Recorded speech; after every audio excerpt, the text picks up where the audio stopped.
बिस्मिल्लाहिर्रहमानिर्रहीम।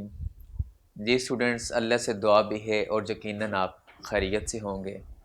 हर रोज़ हर लम्हा हम आपको एस्पायर के प्लेटफॉर्म पे खुशामदीद कहते रहेंगे, कहते हैं। एस्पायर ऑनलाइन जो क्लासेस दे रहा है, इनसे फ़ायदा उठाइए और अपना बहुत सा ख्याल रखिए। आज हम फिर से केमिस्ट्री लेक्चर 3 पढ़ेंगे।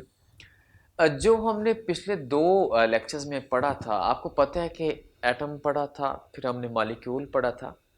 आज हमने ना उसी एटम के अंदर जाना है, उस मॉलिक्यूल की, उस एटम की धज्जियां उड़ानी।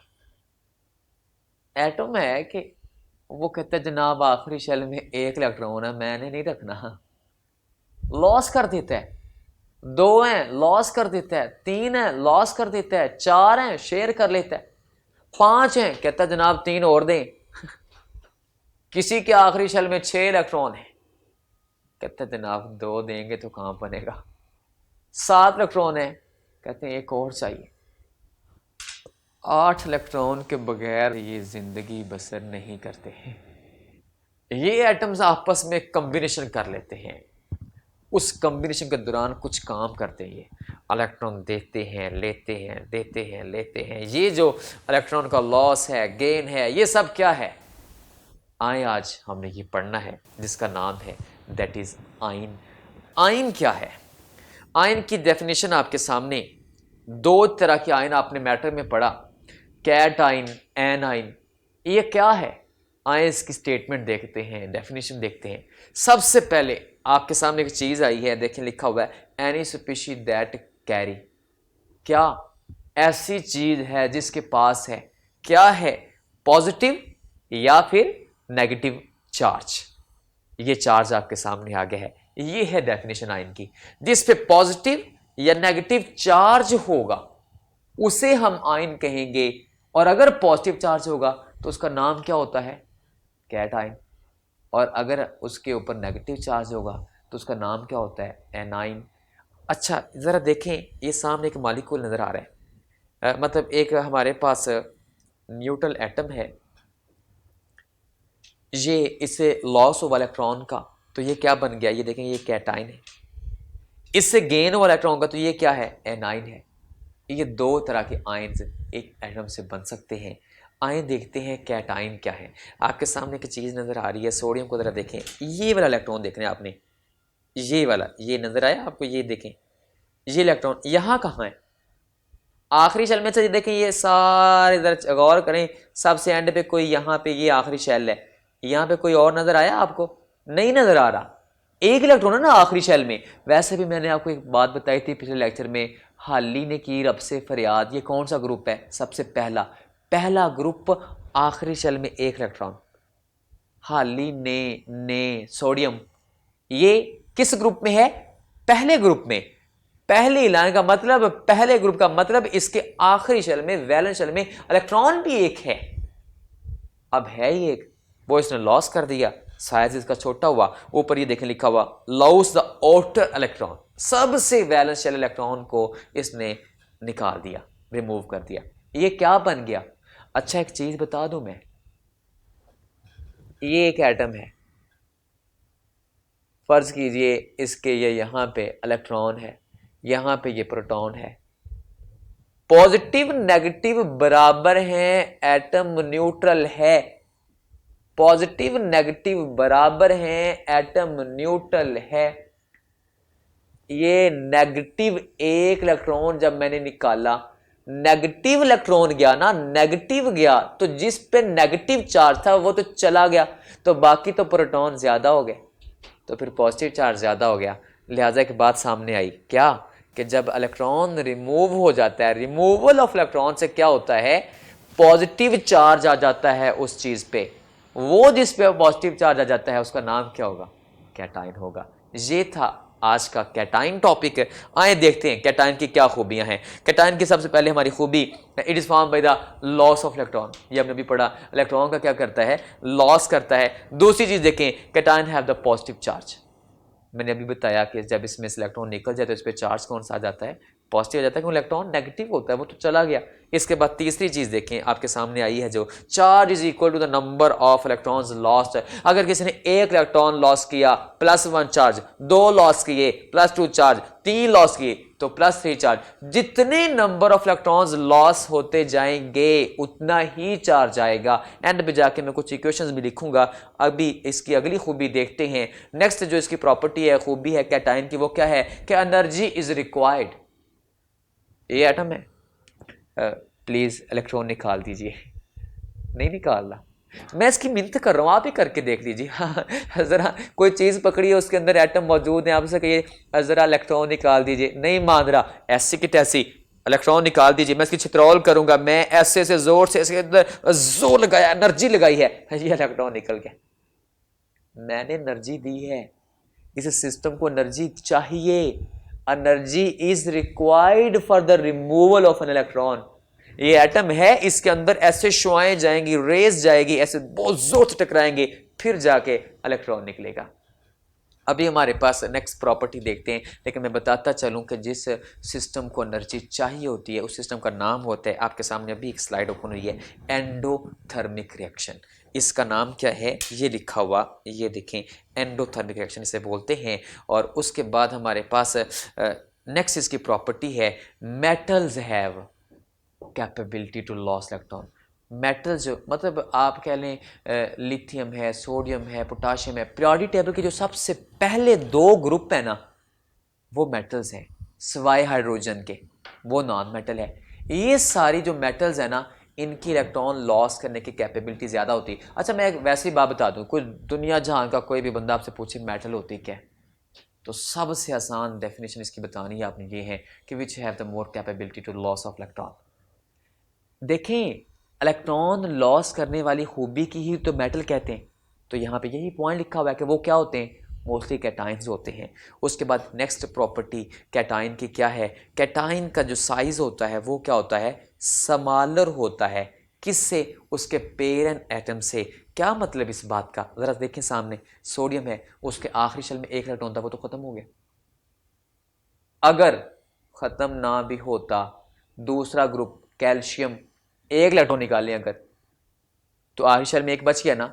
अगर आखिरी शेल वैसे ही ख़त्म हो गया तो फिर तो साइज छोटा हो ही गया, ऑब्वियसली हो गया। लेकिन अगर हमारे पास आखिरी शेल के अंदर से 1 इलेक्ट्रॉन निकल जाए, बेशक शेल खत्म ना हो, लेकिन इलेक्ट्रॉन तो कम हो गए ना, इलेक्ट्रॉन चला गया, तो अंदर ये जो प्रोटॉन होते हैं अंदर न्यूक्लियस के अंदर, ये अगर मैं एटम बना रहा हूँ, यहाँ पे पॉजिटिव चार्ज प्रोटॉन्स हैं, यहाँ पे बाहर इसके यहाँ पे इलेक्ट्रॉन्स हैं, ये इलेक्ट्रॉन चला गया, अंदर इलेक्ट्रॉन क्या पड़ जाएंगे, कम पड़ जाएंगे।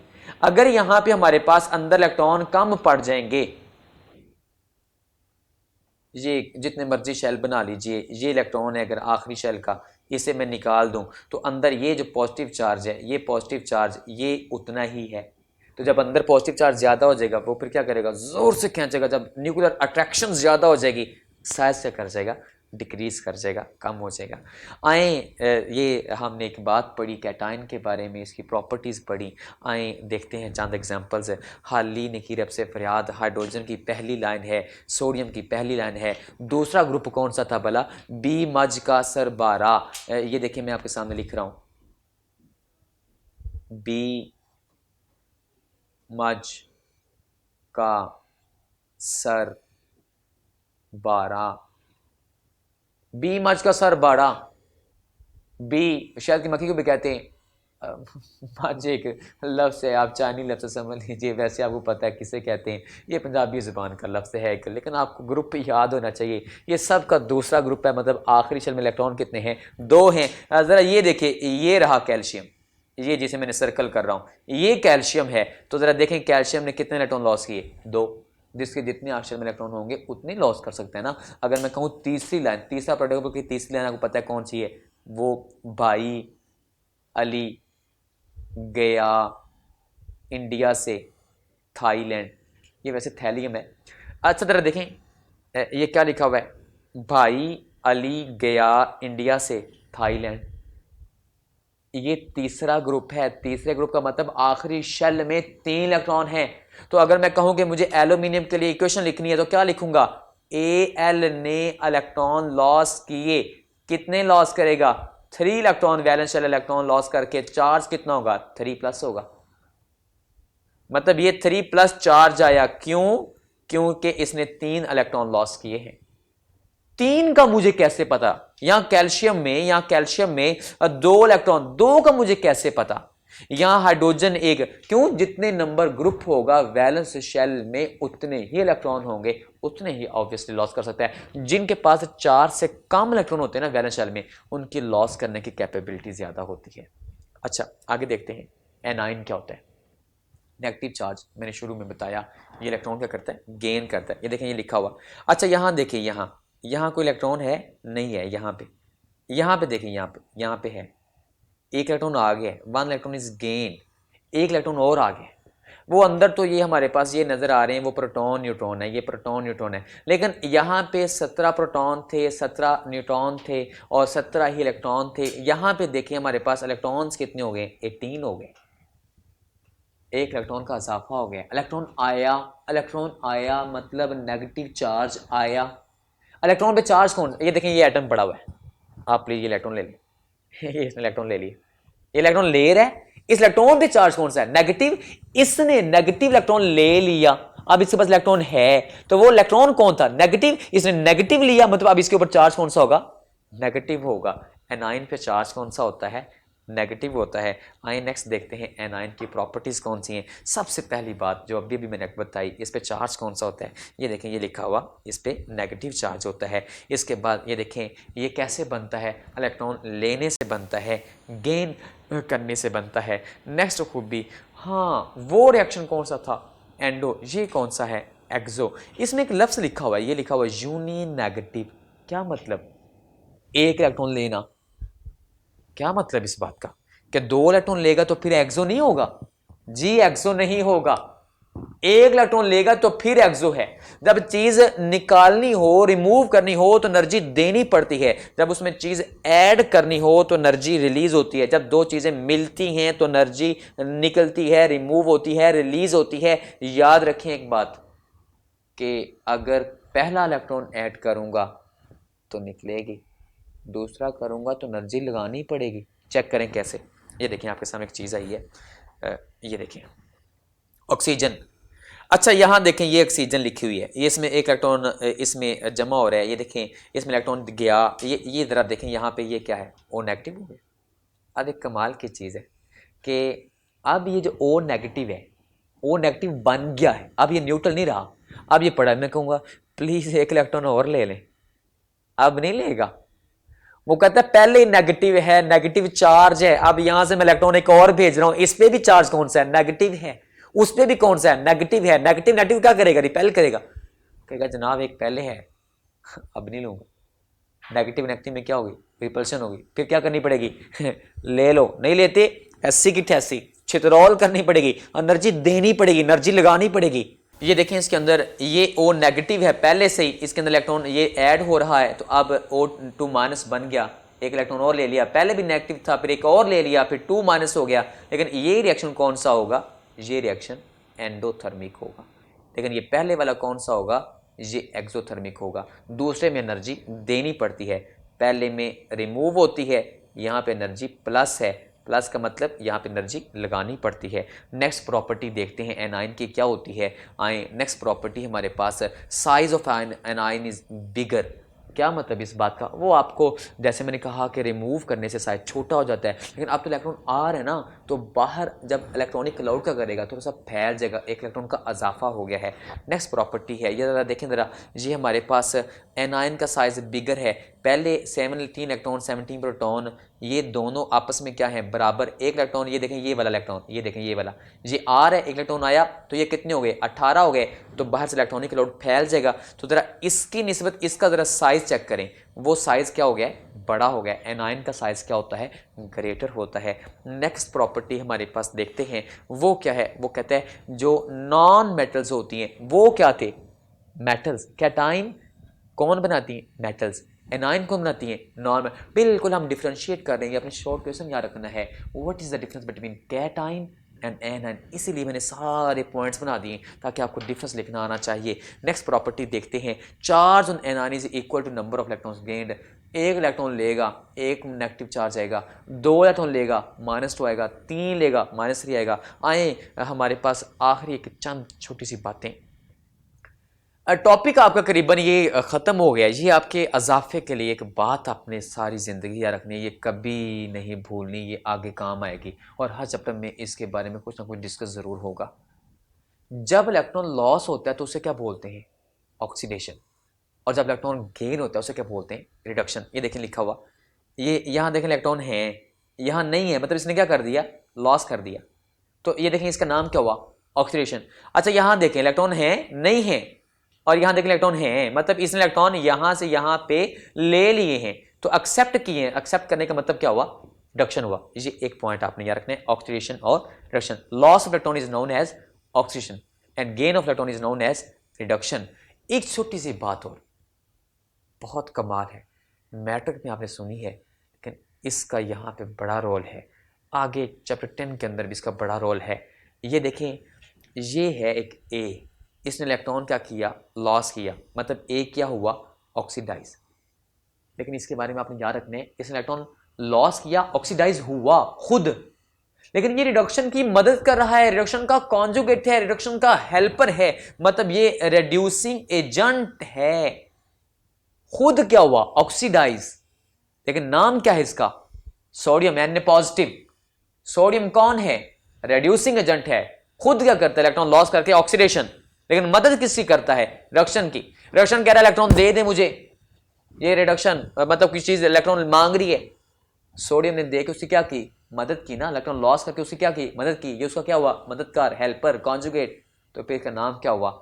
ये रिड्यूसिंग एजेंट हुआ, खुद ऑक्सीडाइज होता है। यहां देखें, ये बी है, इसने इलेक्ट्रॉन लिए, मतलब क्या हुआ? ये रिड्यूस हुआ है, ये रिड्यूस हुआ है, लेकिन इसका नाम क्या है? Oxidising agent. उल्टा, क्यों? खुद रिड्यूस हुआ है, लेकिन मदद किसी कर रहा है? ऑक्सीडेशन की।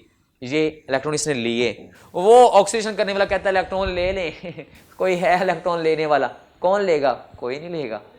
ये इधर रिड्यूस होने के लिए एक शय आई है, बी आया, उसने कहा मुझे दे दें इलेक्ट्रॉन, उस बी रिड्यूस हो गया, उसने इलेक्ट्रॉन ले लिए, लेकिन इसने इलेक्ट्रॉन लेकर किसकी मदद की? वो इलेक्ट्रॉन देने वाले की, इलेक्ट्रॉन लॉस करने वाले की, इसने ऑक्सीडेशन की मदद की है। इसका मतलब ये ऑक्सीडाइजिंग एजेंट हुआ, उसका मददगार हुआ, उसका हेल्पर हुआ। ये आखिरी पॉइंट था इसका। इसके बाद हमारे पास एनाइन की चंद एग्जाम्पल और देखते हैं। मैं 2 एग्जाम्पल आपके सामने लिख देता हूँ। सबसे आखिरी 2 ग्रुप आपको पता है, वो मैंने एक ग्रुप भी बताया था आपको। ये देखें, भाई से नो फ्रेंडशिप, ये पीरियोडिक टेबल की लाइन है, भाई से no friendship.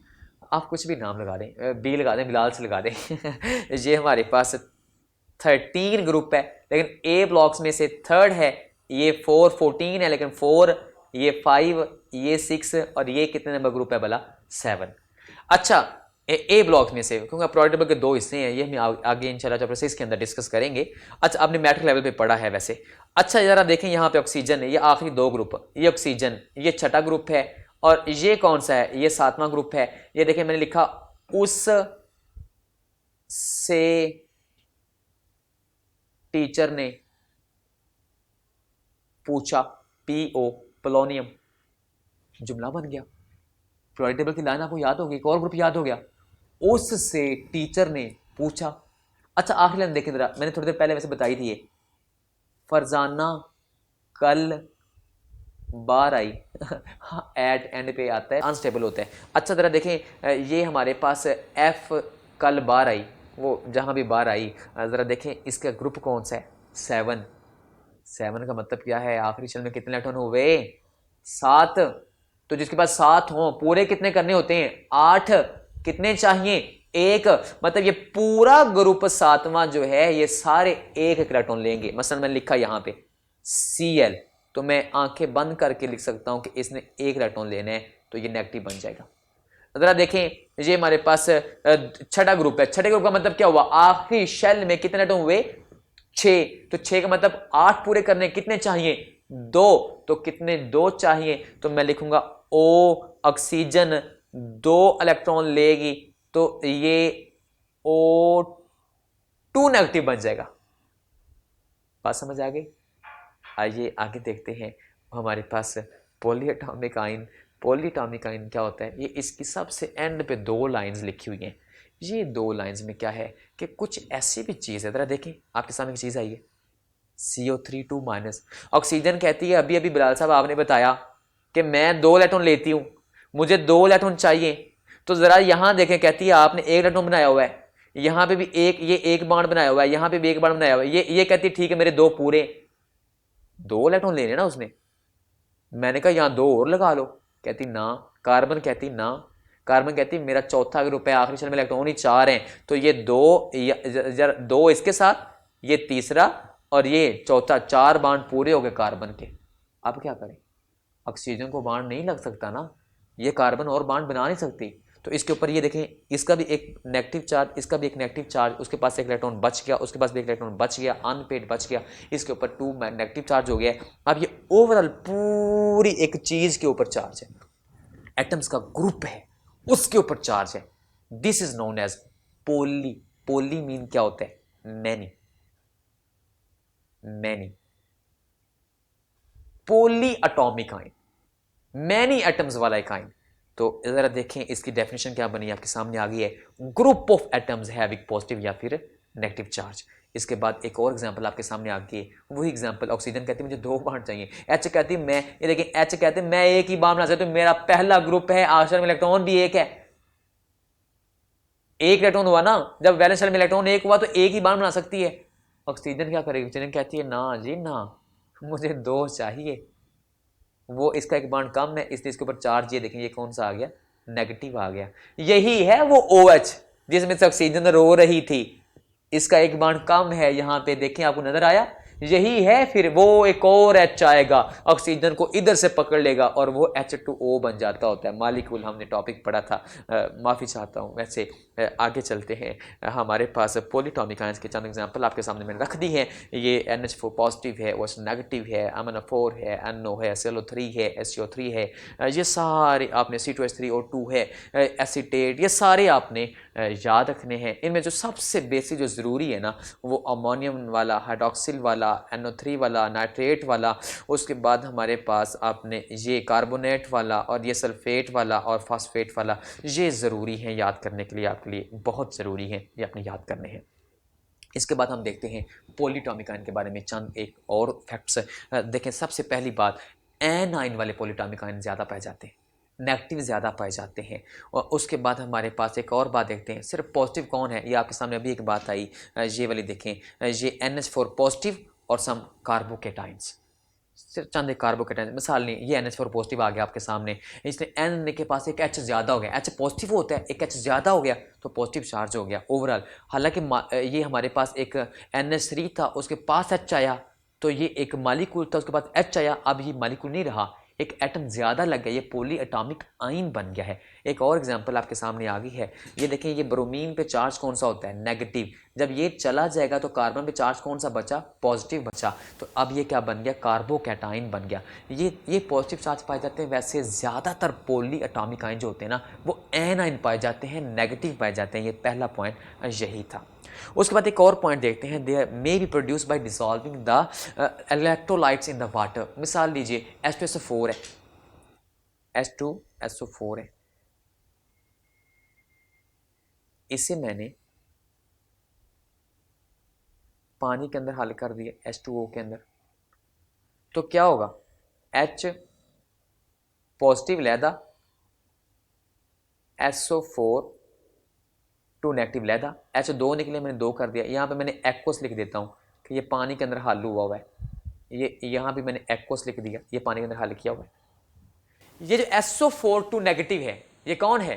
Polyatomic ion, molecule तो नहीं है ना SO4, लेकिन उसके ऊपर 2 माइनस चार्ज बता रहा है कि उसके अंदर कहीं 2 बॉन्ड कम लगे हुए हैं। ये हमारे पास चंद खूबियाँ थी पॉलीटॉमिक आयन की। अभी हम एक इसका छोटा सा आज का टॉपिक इसके साथ शामिल किया है, क्योंकि वो उसके साथ भी आयन है, वो मालिक्यूल का भी आयन बना सकते हैं। मालिक्यूल का आयन कैसे बना सकते हैं? मालिक्यूल ले लें, अमोनिया गैस ले लें, गैस के अंदर से बहुत जोर से रेडिएशन गुजारें, मालिक्यूल के अंदर से इलेक्ट्रॉन निकल जाएंगे।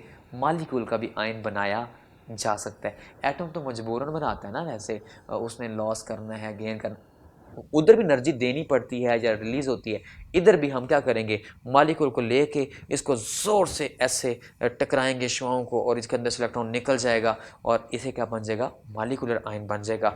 अभी हम देखते हैं मालिकुलर आयन की चंद प्रॉपर्टीज़ है। सबके सामने, आपके सामने एक बात आ गई है, मालिक्यूल ये है, जब इसमें से इलेक्ट्रॉन हमने ऐड किया तो ये हमारे पास, ये नेगेटिव का मतलब है रिमूवल हो गया, और ये इसके ऊपर चार्ज कौन सा आ जाएगा, हमारे पास पॉजिटिव आ जाएगा। अभी एक और आपके सामने एथेनॉल है, इसमें से इलेक्ट्रॉन, ये नेगेटिव का मतलब है रिमूवल हो गया। नेगेटिव का मतलब, ये नेगेटिव शुरू में लगा, ऊपर नहीं लगा, ऊपर लगा होता है चार्ज होता है। नेगेटिव शुरू का मतलब क्या, निकल है, नेगेटिव हो रहा है, ये मैथमेटिकली नेगेटिव लगा हुआ है। उसके बाद हमारे पास यहाँ पे बेंजीन के अंदर से देखें, ये बेंजीन नहीं है वैसे, ये आपके लिए एक नई चीज़ है, सेकंड में आप इसके बारे में पढ़ेंगे। ये हमारे पास साइक्लोहेक्सेन जो होती है ना, 1 2 3 4 5 6, जो साइक्लोहेक्सेन होती है उसके अंदर एक बॉन्ड है, ये साइक्लोहेक्सीन बनी हुई है डबल बॉन्ड की वजह से। खैर, इसमें से जब हमने एक इलेक्ट्रॉन निकाला तो ये भी मॉलिक्यूलर आयन बन गया। उसके बाद नीचे हमारे पास एक कीटोन दिया है, इस कीटोन में से एक इलेक्ट्रॉन निकाला। ये आपके लिए कुछ अजाफी एक, वैसे आपके पास ये इतनी ज़्यादा एग्जांपल्स नहीं है कि टेक्स्ट बुक के मुताबिक, लेकिन आपको ये इतनी को पता होना चाहिए कि मॉलिक्यूल्स में से जब इलेक्ट्रॉन निकाल दे। अमोनिया लिखें, अमोनिया के ऊपर ये मिसाल लें कि अभी मैं एंड में लिखता हूँ, ये मिसाल लें कि ये मैं लिखा अमोनिया, तो जो अमोनिया मैं लिखा ये क्या है, मॉलिक्यूल, तो इसके ऊपर मैं चार्ज लगा दिया पॉजिटिव, मतलब इसके अंदर से मैंने शोएं गुजार के इलेक्ट्रॉन निकाल दिया। ये देखें कार्बन मोनोऑक्साइड, ये मॉलिक्यूल होता है, इसके ऊपर मैंने चार्ज लगा दिया क्या, पॉजिटिव, मतलब इसमें से इलेक्ट्रॉन निकाल दिया। CO2 कार्बन डाइऑक्साइड गैस है, मॉलिक्यूल है, मैं इसके ऊपर पॉजिटिव चार्ज लगा दिया, इसमें से इलेक्ट्रॉन निकाल दिया। नेक्स्ट देखें हमारे पास, ये एक बात की मैंने, कैटायनिक मॉलिक्यूलर आयन ज़्यादा होते हैं, कैटायन वाले, आपने नोट किया। अच्छा, एक घड़ा भरा हुआ पानी का, मैं और भरूँ, भर जाएगा?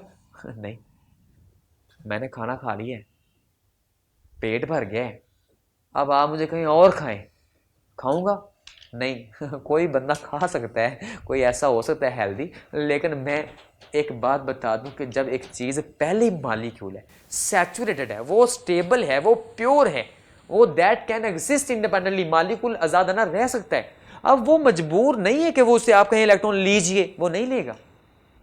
अब इसके अंदर इलेक्ट्रॉन दाखिल करना मुश्किल है, लेकिन हम इसकी छितरौल करके इलेक्ट्रॉन निकाल तो सकते हैं ना। इसमें से जब इलेक्ट्रॉन निकालेंगे फिर वो कैटाइन वाले ज़्यादा बनेंगे। इसके बाद हमारे पास मॉलिक्यूलर आयन जो होते हैं ये कैसे बनते हैं, आपको याद होना चाहिए, एक्सरेज या अल्फ़ा पार्टिकल की रेडिएशन गुजारने से। उसके बाद हमारे पास ब्रेक डाउन जो इनकी मॉलिक्यूलर आयंस की होती है, इससे हमें पता लगता है कि बहुत से स्ट्रक्चर्स देखे जा सकते हैं, इसकी बड़ी हेल्पफुल चीज़ें हैं। आज का टॉपिक ख़त्म होता है, इसके एंड पे चंद हम क्वेश्चंस बता दें कि कौन से क्वेश्चंस हैं जिनकी हमें ज़रूरत पड़ेगी। ये देखें, क्वेश्चन नंबर 4 एक्सरसाइज का है, व्हाट आर आयंस, आयंस क्या होते हैं, under what conditions they are form, वो कैसे बनते हैं। उसके बाद हमारे पास, अच्छा बाज़ औक़ात पता क्या होता है बच्चे, मैं एंड पे इसका हल्का सा टच बता दूंगा, कि बच्चे समझते हैं कि वो कैसे बनते हैं जी, लॉस ऑफ इलेक्ट्रॉन से या गेन ऑफ इलेक्ट्रॉन से। नहीं नहीं, ये बुक में इसलिए नहीं पूछा हुआ कि कैसे बनते हैं, तो मैं एंड में बताता हूँ ये सवाल का मतलब क्या है। उसके बाद एक और सवाल आपने याद रखना है, पॉलीटॉमिक आयंस क्या होते हैं, और ये कौन से ज़्यादा पॉलीटॉमिक आयंस पाए जाते हैं। तो आपने फिर याद रखना है कि आयन क्या है और कैट आयन और एनायन के दरमियान में क्या फ़र्क है। एक सवाल मॉलिक्यूल वाला आपने वो भी याद रखना है कि मॉलिक्यूलर आयन क्या होता है, वो एक सवाल और इसमें ऐड कर लीजिए। अच्छा, मैं सबसे पहला सवाल है उसका हल्का सा टच बता देता हूँ कि ये देखें, सबसे पहली चीज़ आपके सामने आ गई है कि by passing the high energy radiations, ion कैसे पैदा होते हैं, बहुत ज़्यादा उसके अंदर से रेडिएशन गुजारने से। या फिर एक और तरीका है, आप क्या करें, बाय हीटिंग अ सब्सटेंस, एक चीज़ को हीट कीजिए, गर्म कीजिए, इसके अंदर से इलेक्ट्रॉन निकल जाएंगे। एक तीसरा काम ये है हमारे पास, by adding a substance in an aqua solution, मतलब H2SO4 है, Na2SO4 है, इसे आप क्या कीजिए, पानी के अंदर हल कीजिए, Na पॉजिटिव अलग हो जाएगा, SO4 नेगेटिव अलग हो जाएगा। इस तरीके से भी आयंस पैदा किए जा सकते हैं। ये था पहले सवाल का कुछ टच दिया मैंने, वैसे व्हाट आर आयंस आपको बता दिया, सारा डिस्क्रिप्शन हो गई। अपना बहुत सा ख्याल रखिए, इंशाल्लाह फिर दोबारा से हाज़िर होंगे। अल्लाह हाफिज़, थैंक यू, फ़ी अमानिल्लाह।